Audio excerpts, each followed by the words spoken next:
Well, I just caught Sevconut spokesperson Mark Dingwall on Sky Sports News and he had an interesting take on why we were so difficult to catch last season. Apparently we outspent their club by a ratio of 10-1. Yes, indeed. He claimed that Celtic spent £70 million last season, on air, and was not contradicted by the interviewer. Just amazing. You could say that he misspoke. He's got the intellect of a fire ant, so that's not impossible to imagine.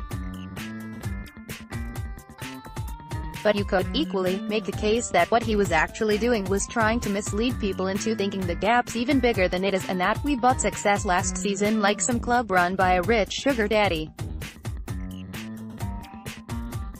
I suspect some will say he's talking about our wage bill. Even that would be a ludicrous claim.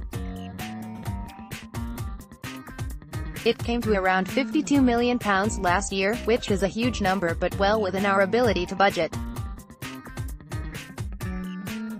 The club's total running costs were just over the £70 million mark.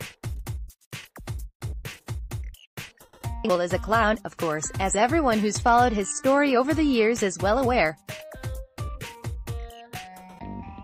Those who keep a close watch on him will also know a lot of his fellow supporters will not exactly be shocked to learn that his grasp of numbers isn't to be relied on, but this is surely taking the mickey. What's equally bizarre is that Sky Sports News Scotland appears not to know that this guy has been the subject of numerous serious allegations down the years.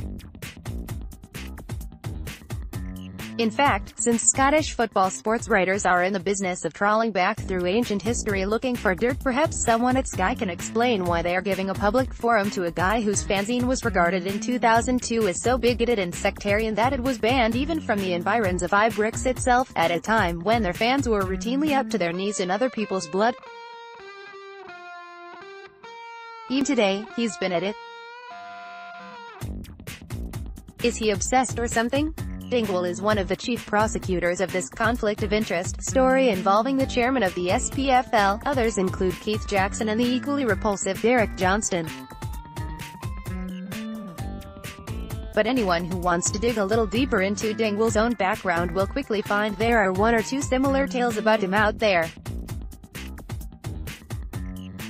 Whether you think they are true or false rather depends on whose view you're listening to, but nothing has ever been proved, or if we are judging this by his own standard, disproved either. Nevertheless, he should be well aware of the dangers of people making allegations based on a selective interpretation of the so-called facts. I will gladly call him a hypocrite for that. Not that such a label ever stopped anyone at Ibrox or who is associated with that ground. Sky should do its own vetting better in future. Sky shouldn't let Dingwall's size fool them, although sectarian attitudes are alive and well in their support, and thriving. In fact, as I'll explore later, he represents a very small number of people now.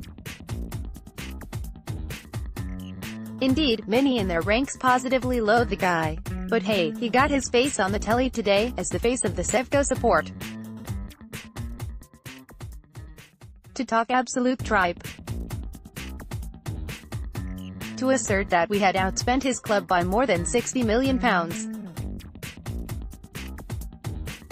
And he was allowed to do this by a journalist who I can only presume either doesn't know that he was talking crap or just didn't care. Sky Sports Scotland, the standard of your journalism is appalling. You should be judged not only on the quality of the output, in this case below lousy, but also by the company you keep. On both counts today, we'd call that epic fail.